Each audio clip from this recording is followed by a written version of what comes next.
약물로도 치유되지 않는 각종 치매 증상이 물로 개선된다 라고 말하면 좀처럼 믿기 힘들 수 있습니다. 알츠하이머 치매에는 물이 최고의 명약이라는 것을 확인할 수 있습니다.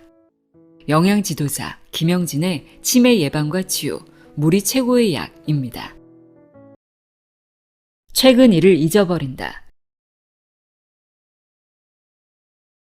경험한 일 자체를 망각한다. 과거 속에 머물러 생활한다. 기억력에서는 건망증의 경우 힌트를 주면 아 그래 맞아 이제 생각이 나네 하며 대화가 이어집니다. 치매는 아무리 힌트를 줘도 난 그런 적이 없다라며 대화를 중단합니다. 사람을 만났을 때의 경우 일반인은 오랜만에 친구를 만나면 반가워하면서 대화를 합니다. 치매인은 친구를 오랜만에 만났는데도 누군지 몰라 반가워하지 않습니다. 조작 능력의 경우 일반인은 리모컨 조작이 서툴러도 이리저리 조작해 봅니다. 치매인은 리모컨을 손에 들고도 무엇을 사용하는 물건인지 모릅니다. 계절, 날짜와 시간 감각의 경우 치매인은 계절에 맞지 않은 옷을 입거나 멋을 내는데도 관심이 없고 날짜와 시간에 대해 관심이 없습니다. 치매 증상 80%가 치유되는 물의 효과. 바로 물과 소금을 치매 예방과 치유에 필요한 영양소로 인정하는 것입니다. 일본 국사의의료복지대학의 교재 중 한 권으로 2012년부터 2015년까지 160명을 대상으로 실시한 다량의 물과 운동요법으로 치매 환자의 증상 76.3%가 치유된 통계와 사례가 수록돼 있습니다.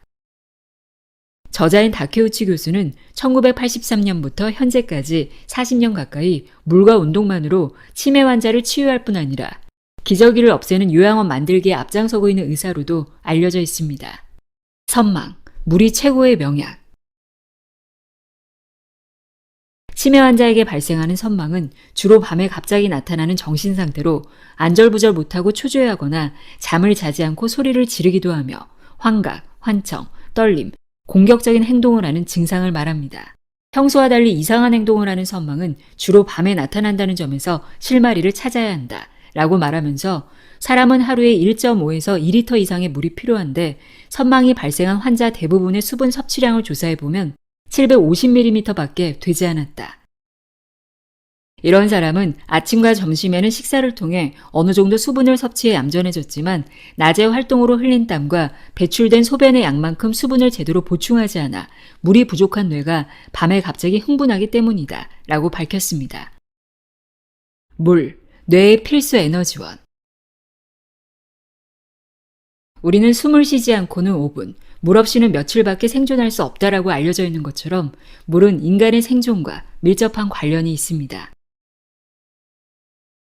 치매의 약 76%를 차지하는 알츠하이머 치매는 주로 뇌신경세포가 파괴돼 뇌가 쪼그라드는 질환으로 알려져 있습니다. 뇌에 필요한 에너지를 생산하는 데 도움을 주고 천연소금은 몸에 필요한 모든 미네랄이 포함된 종합 미네랄 영양제 역할을 한다는 것을 인정하고 섭취할 때만 가능합니다. 약 1%의 염분이 포함된 뇌 척수액이 조금이라도 부족해지면 사람은 쉽게 피로를 느낍니다. 피곤할 때 약간의 소금을 탄 생수를 2-3잔 정도 마시면 2시간 정도는 기운이 나며 활발하게 활동할 수 있습니다. 칼슘이 빠져나간 자리는 구멍이 숭숭 뚫린 옆구리처럼 골다공증으로 진행되므로 물 부족으로 발생하는 골다공증을 예방하기 위해서라도 물 마시는 것을 게을리해서는 안 됩니다. 이때 주의할 점은 물이 치매 예방과 개선에 좋다고 해서 물만 많이 마시면 부작용이 발생할 수 있으므로 적당량의 천연소금과 함께 섭취하면 전혀 문제가 발생하지 않는 청정 에너지원이 됩니다. 하루에 필요한 물의 양.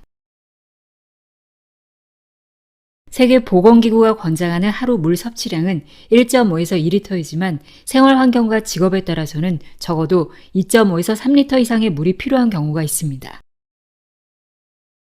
물과 소금 부족으로 발생하는 첫 번째 신호는 밤에 잠을 잘 때 장단지에 쥐가 나는 마비 증상이 나타나며 두 번째 신호는 소화기 계통에서 나타납니다.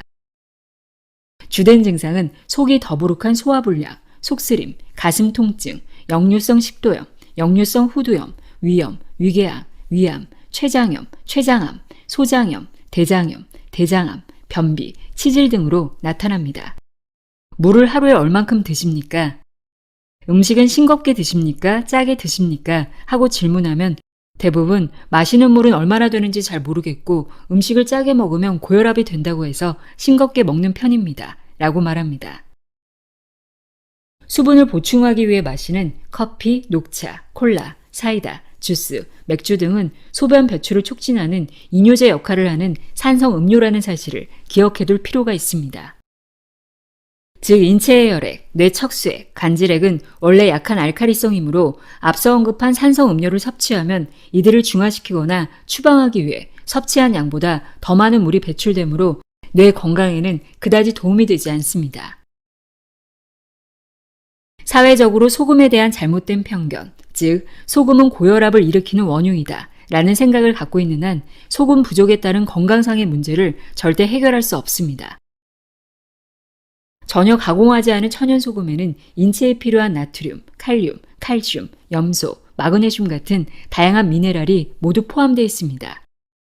식품회사에서 제조한 커피, 녹차, 홍차, 주스, 콜라, 사이다, 막걸리, 맥주 등의 청량음료는 뇌신경세포를 파괴하는 화학물질이 포함되어 있을 뿐 아니라 섭취한 양보다 더 많은 양의 물이 몸에서 빠져나가는 이뇨제 역할을 합니다. 술, 체내 물 부족 유발. 무더운 여름철에 시원한 맥주를 단숨에 들이키면 온몸이 시원해지면서 갈증이 해소된 것처럼 느껴집니다. 하지만 맥주는 다른 술과 마찬가지로 산성 물질이자 이뇨제 역할을 하는 음료수이므로 마시면 마실수록 우리 몸의 수분을 빼앗아가기 때문에 치매 예방 차원에서는 권할 만한 음료가 아닙니다. 우리가 술을 많이 마신 다음날 아침 극심한 갈증을 느끼며 머리가 깨질 듯이 아픈 것은 우리 몸에 수분이 부족해졌다는 증거입니다. 맥주 10병을 마시면 11병 정도의 수분이 몸에서 빠져나간 것입니다. 숙취로 머리가 아플 때는 물을 마셔야 하는데 대부분의 사람은 약국으로 달려가 진통제를 사 먹습니다. 물을 많이 마시면 언제 그랬냐는 듯이 두통이 금세 사라집니다. 물론 적당량의 소금도 같이 타서 마시면 좀 더 빨리 갈증이 해소됩니다. 비타민 B1은 현미와 콩류 식품에 많이 포함되어 있는데 하지만 술을 즐기는 사람은 이러한 식품을 좋아하지 않는 경향이 있습니다. 알코올 중독에서 벗어나고 술로 손실된 영양소를 회복하기 위해서는 충분한 양의 물과 적당량의 소금을 섭취해야 합니다. 뇌는 수분이 1%만 부족해도 갈증이라는 신호를 보내 물을 마시도록 유도하는데 그 부족물을 물로 충족시키면 갈증이 순식간에 사라집니다. 평소 커피를 즐기는 청소년 20명을 10명씩 두 그룹으로 나눠 10일 동안 연구를 진행했다. A그룹 10명은 매일 카페인을 섭취시키고 나머지 B그룹 10명은 카페인 섭취를 금지했다. 연구 대상자들의 잠자는 환경은 다르지 않았지만 10일 동안 매일 카페인을 섭취한 A그룹은 뇌의 해백질 크기가 작아진 것이 확인된 반면 카페인을 섭취하지 않은 B그룹의 해백질 크기는 연구 전과 다르지 않았다.